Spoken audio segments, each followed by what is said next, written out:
تاون هاوس في القاهرة الجديدة استلام سنتين، مقدمه 600,000 جنيه وتقسيط على 10 سنين. عجبتك؟ طب استنى بقى اديك بقى التفاصيل، لأن المرة دي مختلفة فعلا. احنا بنتكلم عن مطور كبير، مشروع الإنشاءات بدأت فيه من فترة وبدأت المباني تظهر على أرض الواقع.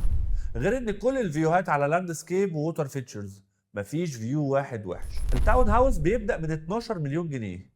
في شقق دلوقتي في التجمع وفي المستقبل سيتي وصلت لنفس الرقم ويمكن أكتر منه كمان. ولو فاكر إن السعر ده على الوحدات اللي مش مميزة، فخليني أقول لك إن المشروع كله معمول على فيوهات مفتوحة. لو عايز مساحة أكبر شوية ففي التوين هاوس 225 متر ب 15 مليون 200.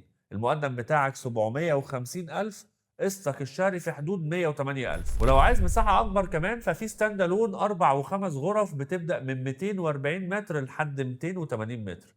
سعرها بيبدأ من أول 18 مليون 500، بتوصل لحد 22 مليون 900. ومن أهم عوامل النجاح في المشروع إنه مع شركة كبيرة وشراكة مع شركة المقاولين العرب، ودي واحدة من أكبر شركات المقاولات في مصر. إحنا لسه في أول مرحلة وأفضل سعر، وده مش هيستنى كتير. تسليم بعد سنتين، شركة كبيرة وعاملة شراكة مع المقاولين العرب، إنشاءات شغالة، خدمات وفيوهات خطيرة. كل عوامل النجاح موجودة. لو عايز تفاصيل أكتر سجل معانا وهنتواصل معاك.